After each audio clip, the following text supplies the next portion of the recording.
All right, sometimes guys, getting a giant account is the best day and the worst day for your business, because in order to land a giant account, usually they're smart enough to really lead you on pricing. And so when you get that company that you're excited about and you're like, wow, this is gonna double the size or triple the size of my company to have this one account, be aware that you might have destroyed yourself with your pricing. It's hard to do that when you land a giant account. It's hard not to be so excited that you run right down to the GMC dealership and buy yourself some new pickup trucks. Yeah. I own a lawn care business in Atlanta. I mow grass and fix yards for a big fast food chain. They're my main customer, but I give them a super cheap price to start.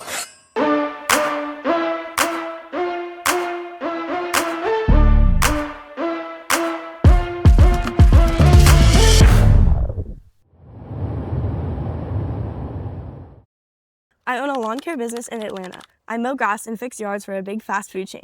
They're my main customer, but I give them a super cheap price to start. Now gas, tools, and worker pay cost more, but I'm scared to ask for more money.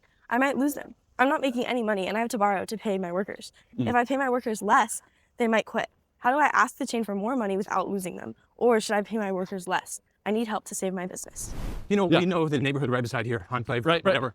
They said, it wasn't Enclave, it was Village Walk. They said they rebid their landscaping contract. And it went from like 11 million a year to 7 million. So the new guy beat the old guy by like $4 million. Yeah, right. And the next month, you can see paper tags on all these landscaper vehicles. So the group that stole the $11 million account and is only gonna get paid 7 to do a whole neighborhood. Right.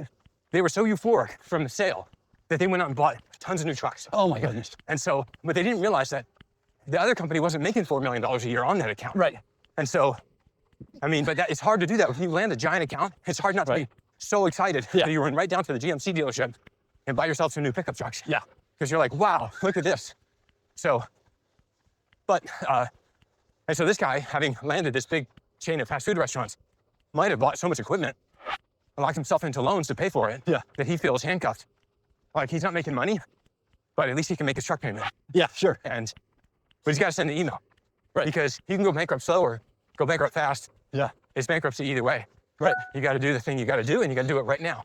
Right. Not keep delaying. You gotta pay attention, right? Yeah, but cutting You gotta know wages, your numbers. cutting wages isn't going to work.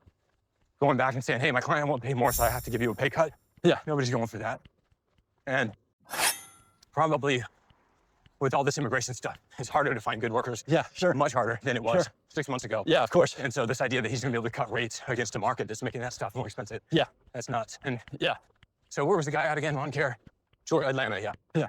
Yeah, I would love to get a pay cut working at 100-degree heat in Yeah. Atlanta. Right, sure. Mowing lawns at Krispy Kreme. Who knows? Right. Okay, so I think, you know, it's weird. Full steam ahead, right? Yeah. Maybe look at, hey, I've got to hire some younger crews. Yeah. You know, the companies do that all the time. Some guy's been with Verizon for 20 years. And they're like, hey, I can either hire the new kid out of the college for 70,000, or we keep paying this guy 210 for what he's doing. Yeah. We can get 2 guys and take over that territory for sales. Yeah. You know, or 3 guys, 3 20-year-olds that don't have the experience. You can look at approaching it that way. I'm going to hire a couple of new guys who have no idea and that may be totally unreliable. Yeah. But I'm going to start paying the 16 an hour instead of the 25 an hour. Yeah. Or I'm going to cut back 1 crew, keep my quality guys to sort of get right sized. Yeah. I'm going to go approach the other franchises on getting their business at the correct price, showing the quality of work I do. And then finally, all right, now I got the ship back the right size. Yeah. I pay these guys what they're supposed to get paid. Bring them back. I don't know what you're going to do if you let that crew go.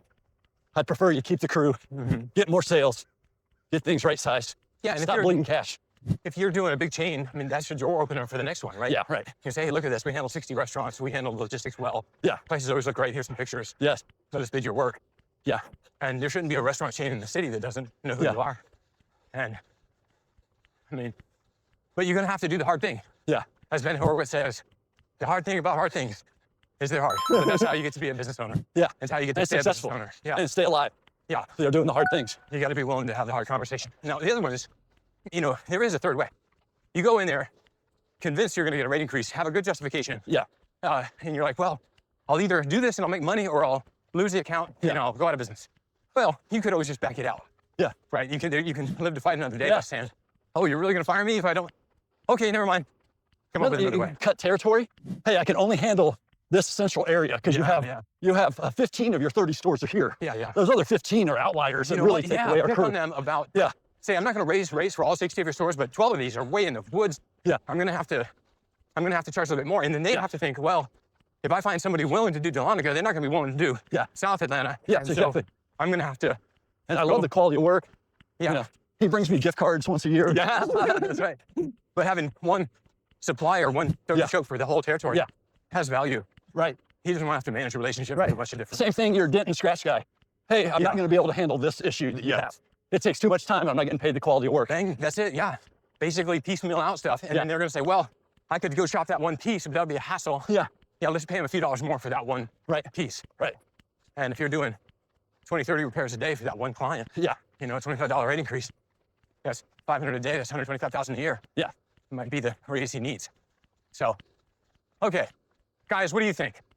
Have you got a customer like this that the best day of your life was the day they signed up with you, but do you realize now that the best day of your life will be the day they fire you because you're not making any money?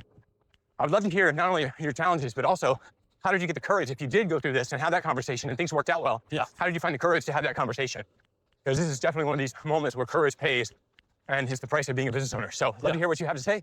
And right in the comments below, we'll answer everyone. Thanks so much. Please like and subscribe.